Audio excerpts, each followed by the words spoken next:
bolingo kokutana bino sous lelo mardi 16 septembre na cadre ya présentation ya Kelboul magazine mbote na bino bisika nyonso bozuli baku ya kolanda yango.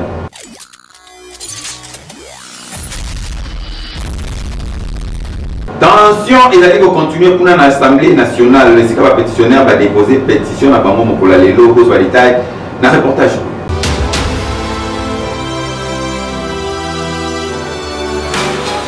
Vital Kamerhe, président de l'Assemblée nationale, azali sur une chaise injectable. Ezali kotalisake, histoire ezali ko se répéter pour na speaker ya chambre basse ya parlement. Alors que pour une deuxième fois na histoire politique na ye, azalaki bongo président de l'Assemblée nationale, kasi kokamwa akuta na kaka na ba problème au cours ya mandat na ye. Lelo, son ancien collaborateur, honorable Bindoule, a commis bête noire pour na Vital Kamerhe, atalisi ke eloko moko te go freiner machine, surtout que a considéré pardon ya Vital Kamerhe, loko les ali passage aux aveux. Spectacle oyo mutu moko ayebi ndenge kosila te, kasi na kotala ezali komona na ke Vital Kamerhe azali kolekisa ba moment moko sombre ya vie na ye. Na discours ya ouverture atalisaki malgré ba turbulence a kotika la kaka pacificateur jusqu'au bout. Veut dire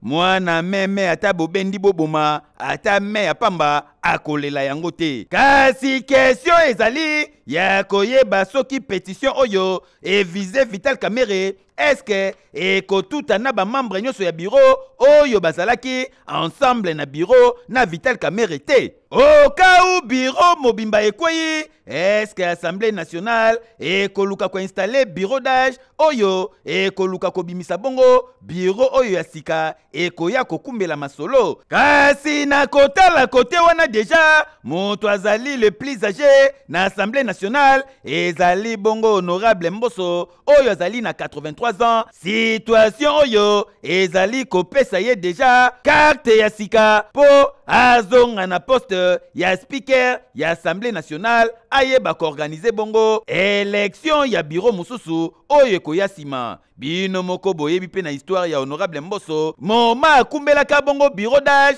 après avoir kobwaki son honorable Mabunda ye moko avandaka wana atondaka na kiti ya président ya chambre basse ya parlement. Est-ce que histoire eko se répéter lisusu pour honorable Mboso te? Na ba question wana nyonso ezali kotunama, question mususu ebakisami ezali ya koyeba soki na 3 mois ya session ya septembre oyo ba député ba ko respecter calendrier ba ye ba ko pesa na République démocratique du Congo budget pe ba ye ba ko installer bureau ya sika oyo koya ko remplacer bongo na bureau ya Vital Kamerhe. Affaire à suivre. Okay. Quelques députés nako bazali na kan ya Kamerhe, nako bazali na kan ya ba pétitionnaire ba réagir na micro ya Kelboul magazine.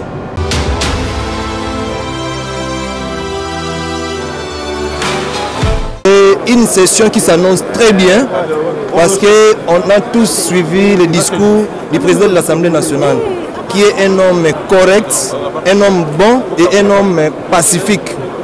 On a bien suivi son discours où il parle beaucoup plus de la paix. Il a besoin de la paix parce que la paix est supérieure par rapport au conflit. La paix est supérieure par rapport à la guerre. Et ça, je le salue. Et je salue également son idée de pouvoir réunir tous les députés au profit du peuple congolais. Malgré tout ce que nous faisons, moi je pense que ce qui est important, nous devons d'abord promouvoir l'intérêt et la souveraineté du peuple congolais. Et c'est ça le discours du président de l'Assemblée nationale que nous saluons vivement. Et je crois que cette session qui est purement budgétaire, nous allons faire tout ce qu'il faut pour accompagner les bureaux que nous soutenons très bien.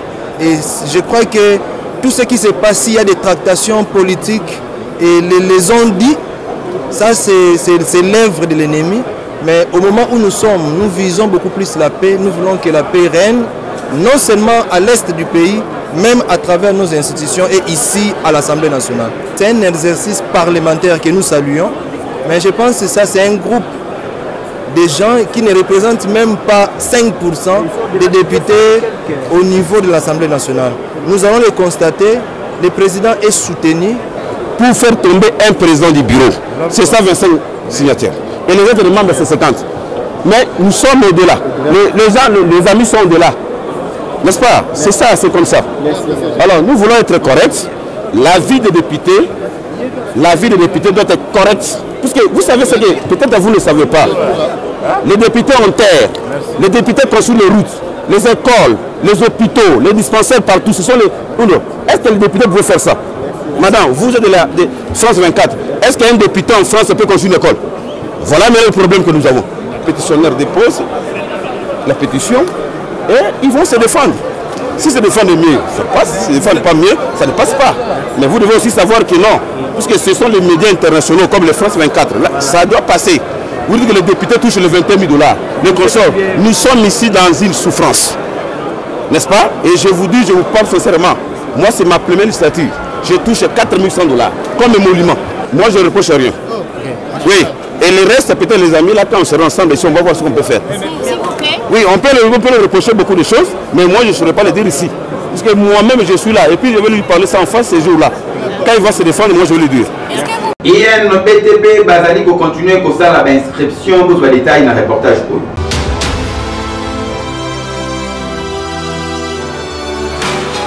Kinshasa, tunanga nini?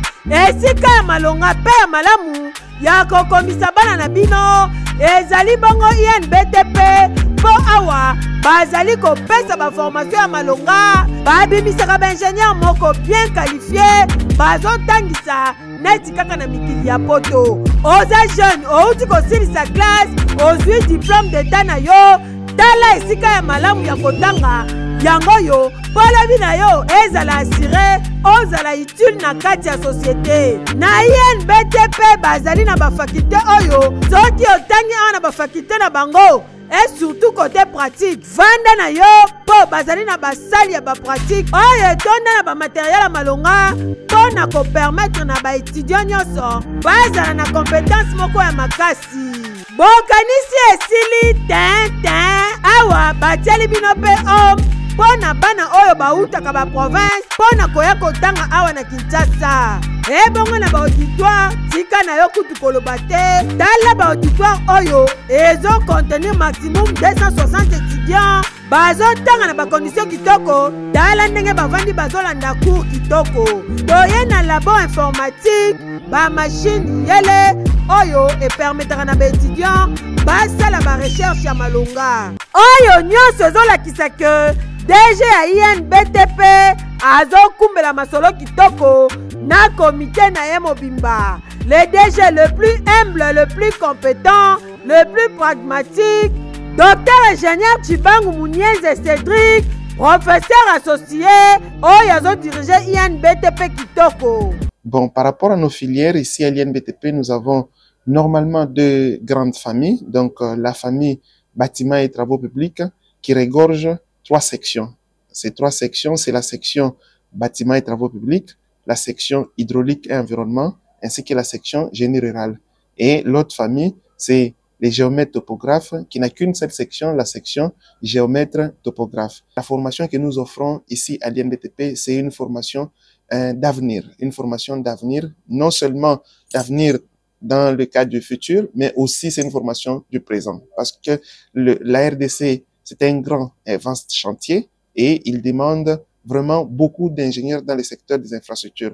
Et la formation que nous offrons ici à l'INBTP permet réellement de donner les compétences aux citoyens congolais à pouvoir être en mesure de relever les défis en ce qui concerne la réalisation des infrastructures.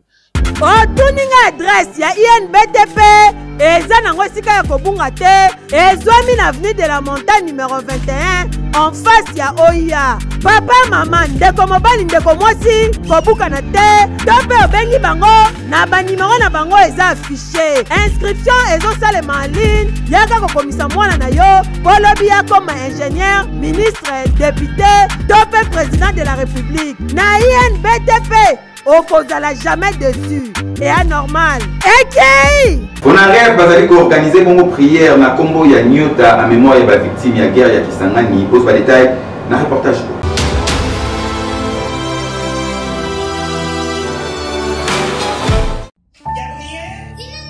Le dîner servi.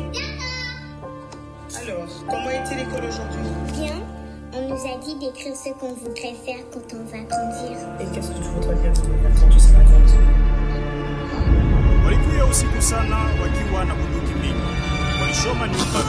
Les images qu'on ne pourra pas vous diffuser, vues de Goma après les combats où les FRDC se sont héroïquement battus, sont d'une horreur indescriptible. Les forces spéciales rwandaises sont intervenues et un peu plus tard dans la journée a été aperçu marchant dans la ville, entouré des forces spéciales, sans aucune gêne, un des leaders du M23.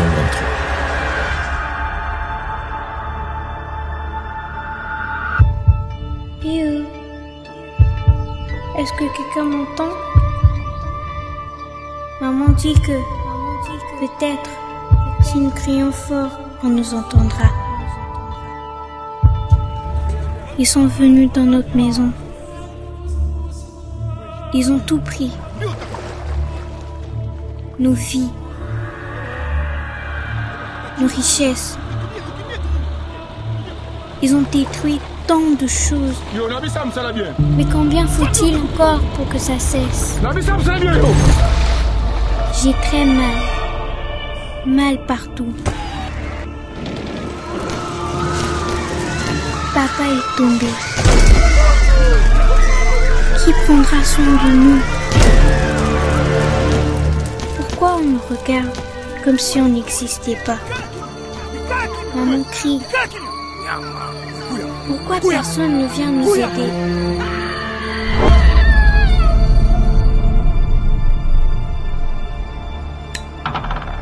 Moi, je voulais étudier. Soigner les gens. Comme ce qu'on voit à la télé. Docteur Nyota. Ça sonne bien, non? C'est trop tard, je le sais. Tu peux arrêter la douleur? Rien ne semble l'arrêter. Il nie. Il continue. Ma vie. À quel prix? J'ai une dernière prière. Ne pas oublier. Ne jamais répéter. Et commencer à guérir. Aux soins de santé à qualité supérieure à la République démocratique du Congo est possible grâce à TVC médical. Pour le détail, Naïlimao.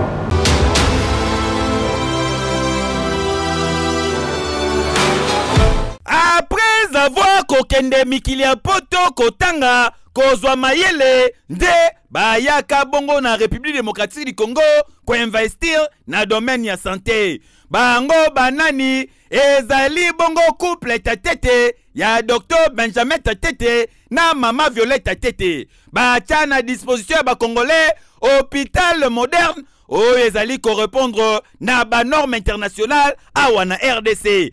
TVC médical oyo esilisa kisakata kiduka pe kisema ya kokendaka kosala mulongo kokenda kozwa soin o na Suisse o na Inde o soki wapi po nyoso deje ezali ba service nyoso ezali bongo organisé na TVC médical e bongo côté ba pareil yi wana kututika na yo ba appareil ya qualité supérieure e bongo côté ya ba personnel kuna kututika na yo hautement qualifié rigueur ya ndenga defote oyo Benjamin Tatete azalaka nango kuna kututika na yo yango résultat nango emonanaka na qualité ya soin malonga bapesaka na ba patient papa mama tika na yebisa ibinoke na TVC médical boya oza na mbasu oza na diabète oza na pota songolo to pakala ya kambangu na TVC médical baye bako consulter yo bapia yo ba soin de santé ya malonga bokanisi esili na TVC médical bazape na maternité oyo bazobotisa lokola mikili ya poto kasi na prix dara veut dire moins cher s'il vous plaît na TVC médical kuna soki okoti biloko bayaka nango tongo midi pokwa bosana po bazali na service mobimba et kozwa soin na yo ba pesio déjeuner na tongo na midi olie na pokwa polie ba changer na bilamba. Ah na TVC médical bazali ko assurer soin de santé ya qualité ya malonga awa na Congo. EKI Direction Elengesa tozali na commune ya Ngirengiri ezali bongo impraticable et gérer résultat au na reportage.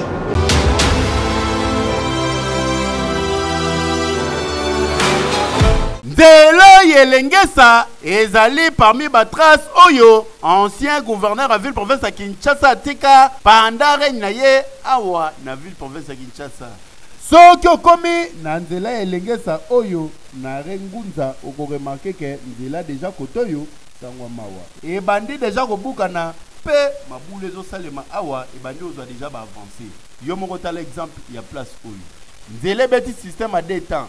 Bande d'aller eza mobimba bande à retour ese bukani et beti mo pante ndega bozomona kotoyo nzela oyo bozomona kote ya ngunza pont moko ezalaka awa mais pont emona na rasute ondima kuteke po ezalaka po eliama déjà na ndinga kosakana te jusque là moyen se manifester makasi ezate po mbula nano beti te tango bambule kobeta bino moko boyebi déjà octobre novembre ndenge nini ezalaka delige kosa mbula makasi banda kunyoso ezalaka pembeni awa bakolo nango ba se transformera ba pêcheur veut dire bakomaka nde kope pana ndenga kosakana te po kodinda nde ezala ko rendez-vous mais nyonso wana ezali di na situation ya pont oyo bozomona awa et se retrouva tellement na se même temps basalaka nzela batikala o raisonner kotonga pont ya likolo te yango bandeko ba se retrouver lisusu na situation ya pasi oyo ko kamwa bo tiake kongomani nzela tiaka ninge panzani fort bon ndenge ngana coopéra na pangu na coopéra kwanga donc awa don nyokwa maka fort na sera mbula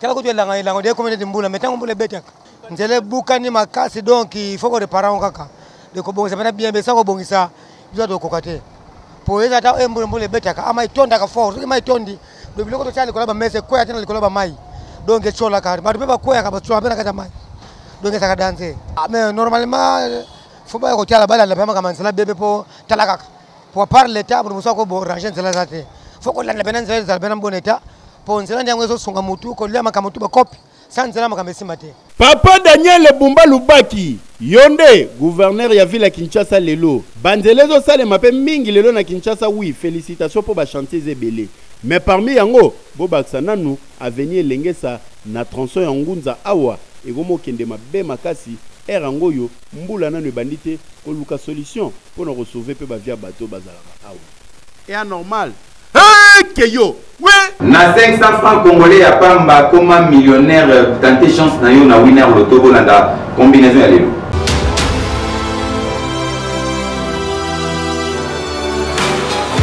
Bienvenue à notre vente aux enchères. Ah ouais. Présentation des articles numéro 1. Une montre de luxe avec étanchéité, anti-magnétisme et résistant au choc. $60. Que du mieux. $61. $75. $95. $150. $150. Messieurs, vous avez la montre. Deuxième article. Une voiture de collection, confort et robustesse. Plaisir de conduire. $60 000. $160 000. $160 000. Ça c'est qui vous jouez ensemble, le roi. Messieurs, numéro 3. $250 000. $250 000. Il y a beaucoup de gagnants. Certains sont parmi vous. Winner Loto a déjà commencé. On subit déjà ticket d'ailleurs. Win 4. 250 francs par ligne. Gagnez 4 numéros pour un jackpot à partir de 10 millions de francs congolais. Et Win 4 doublé. 500 francs par ligne. Gagnez 4 numéros pour un jackpot à partir de 20 millions de francs congolais. Tous les jours. Les prix commencent à partir de 2 numéros gagnés. À jouer sur tous nos points de vente et mobiles en composant étoile 404 dièse disponible sur M-Pesa et RTL Money. Na quartier 11 pe quartier 12 tozali na commune ya Njili rivière et komi bongo fulu boss ba détail na reportage.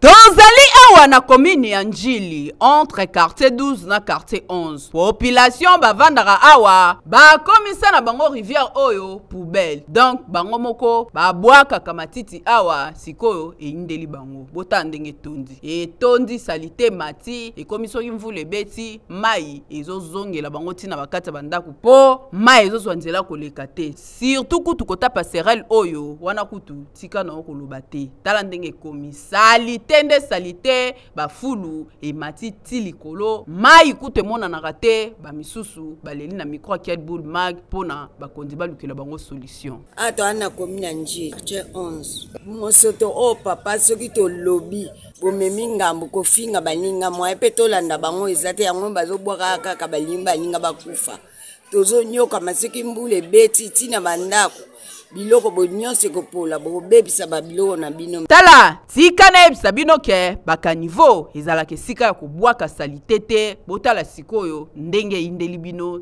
salite tondi awa bokomo luka o leta ataela bino likambo mais pourtant bino moko nde bocreye problème oyo pour que mai etonda bwe papa bokomestra commune na Njili eske penda mosala na bino bosala malamu soki botambolaka mpona kotala bolingaki deja bomona makambo ezoleka koto awa population entre 11 na 12 bazolela salite tondeli bango baoyeba te basala nini baosenga botaela bango nanu ka oyo ya normal te tala siku iki bakangi bakuluna na commune ya Selemba au boss ba détail na reportage signé Jires Mutaba.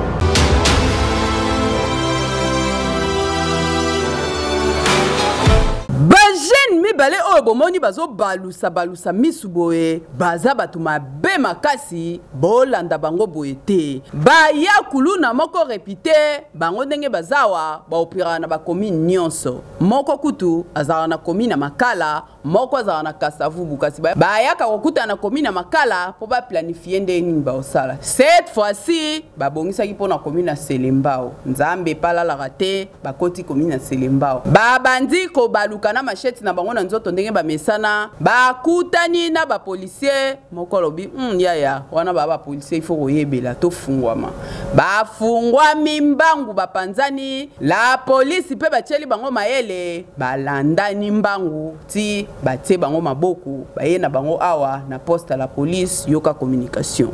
Oui, lobby vers 22h babengi biso côté ya Sebeko na tunnel entre Selemba au Bumbu désordre zali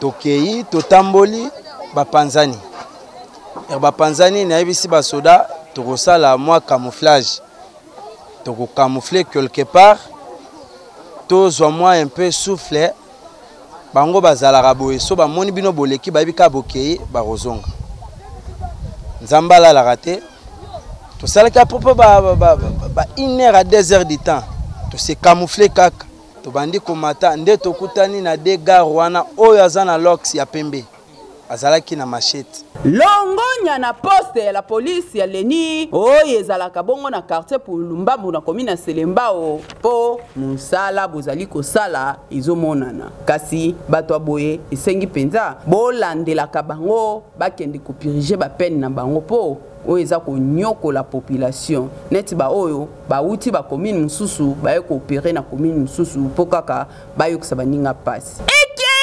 Messieurs l'abbé et l'église catholique a témoigné Makamouni Nzamba Lobelier concernant l'évangéliste Claude Kabundouale Sabos va détailler dans le reportage.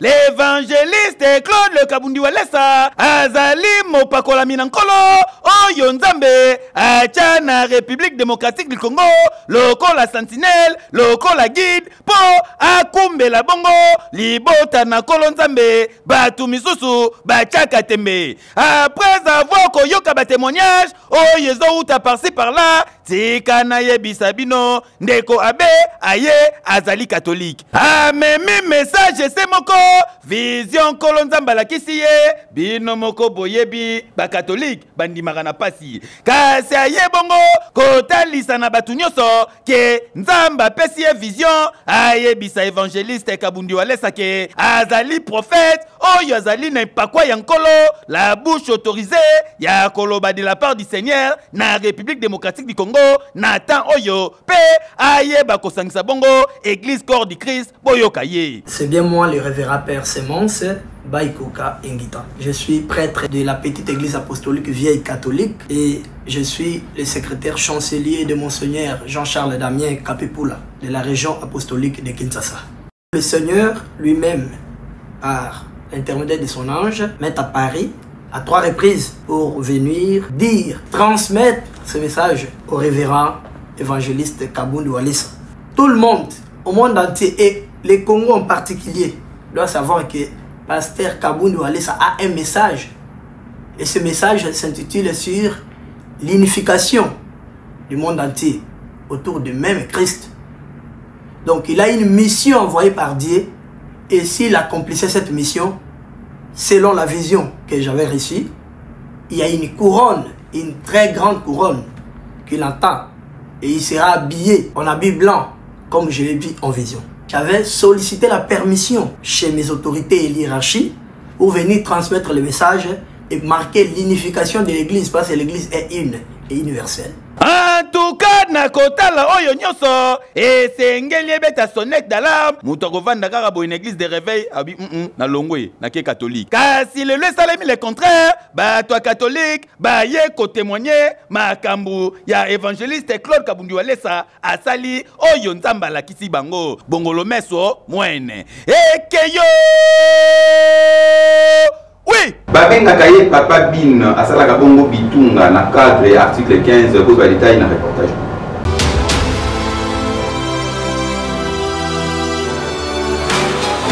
Ndeko mobali obomoni boye aza artiste kombo na ye Bin Kintima Ramazani kop na ya salaka yangoyo asalaka bakitunga obomoni na bakizakazaka oyo bato akala bayebi yango na ba église de réveil oyo bando renye kala bando benga ngo ba église ya kizakazaka bando selango bapanyo bomoni soki olingo mona ngo bien et papa mama oyo bakenda kosomba biloko na tongo na bagambela donc 5 heures wana bazara ming na bapanye o surtout bato bateka ba malewa bazanga panye o te kasi mutasala bapanye yango yeyo artiste Bin Kintima asalaka yango na komina makala ndeko Bin alamukaka tongo ake na gambela place ba mama oyo tombola bakataka ba ballon abandi kosomba basinga oyo bomoni ebima na ba ballon so bakati ba ballon basingo bakangela ba ballon likolo wana ba mama na bakoma okangisa ngo bateki soko asombi yango aye nango avandi awa abandi kotonga kande bomona azane na posa bilo bilete azara na posa ciseau na e nambeli na kekele oyo pona kotiana loboko ya kitunga po ezwa forme mususu ataka ngo besimbeli na kizakazaka donc ndeko Bin kop na ye penza oyo abokolaka libota na ye mobimba yango oyo ya kosalaka bizakazaka aformaka pe bagene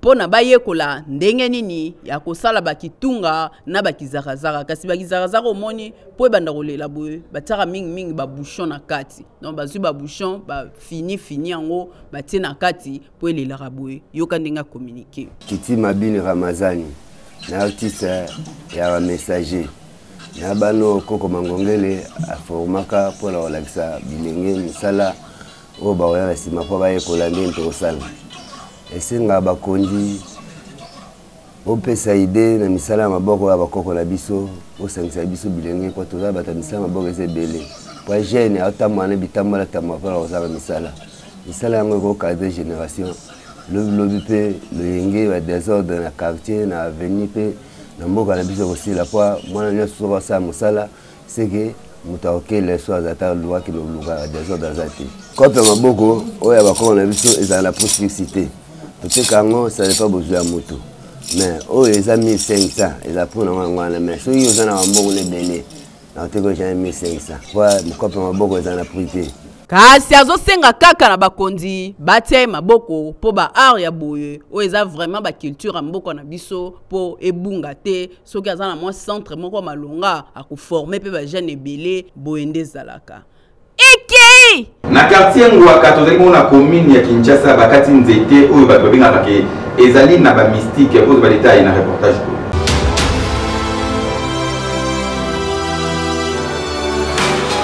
Mikolo eleki bolandaka na quel boule mag na avenue Lualaba na quartier Ngwaka tozali na commune ya Kinshasa nzete oyo epelaka moto pe muto apelisaka yango moto ezalaka muto aliboma moko boye me moto ebeta des jours ebomanaka te epelaka kaka selo bandeko ya quartier mingi bao bakola awa na Lualaba na quartier Ngwaka baexplikaka ke nzete yango on dirait déplaçaka ba période mususu bromona on a coin ba période mususu on dirait bendani pembe na caniveau moko on dirait comme na katikati ya avenue donc ba mystique eleganaka awa na ndenge ya kosakana te loko la plainte ya population elekaki nde komoko ayaki kofuta mbongo na hôtel de ville poisson banzete oyo veut dire bakatela yango un bon matin bana ya quartier Ngwaka balamuka kaka batala bandeko mo baye bien ba tronçonneuse bien ba machine nyonso ekataka banzete bango na baye bakata nzete na bango oyo ya avenue Lualaba ba jeune fille ba jeune garçon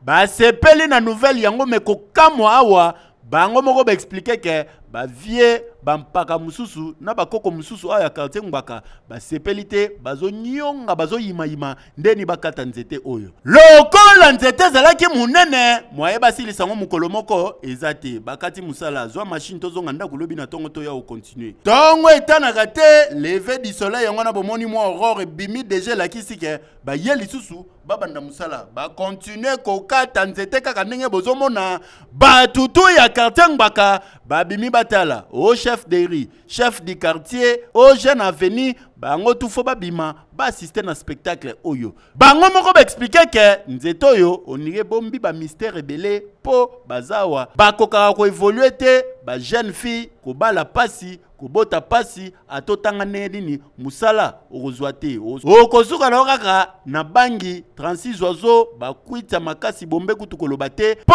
eza identité oyo ba yebeli ba jeune ya quartier Ngwaka awa ikenda sangu na ndenge ya mabe. Bango moko ba expliquer que nzete zalaka mibale na quartier oyo ya liboso zaka munene ya bambu ndenge deja babuki pena oyo seke bango penza bazui délivrance na bango yoka communication biso toza vena anangwaka kanyangwa tokoli na quartier oyo na eloko liboso tozali na nzete moko boye na village Wakading nzete wana ezalaki ata toyi toleka tobanga tomona lokwa bandoki batemi wana juste meza ya solo deuxième nzete yango oyo kutu ezalaki pipi makasi yango bazokata yango eloko tosepeli makambo ekangama na quartier oyo mwasi abalaka te oyo basalaka boye kobala mariage koutawa awa nzete ekwei boye bajene ya Ngwaka bazo espere bamona pena makambo ya avance évoluer na bavi na bango po nzete eza lisusu te ndenge bango moko ba expliquer ke yango ne bande kokanga bango keyo Page Rose, l'édition à Léo Tskato souhaité joyeux anniversaire à Derry Ipala à Botama Lelo Balobi, chargé à communication et partenaire dans l'ISO TVC médical. Qui dit bien, qui dit bonheur, Nayo Derry.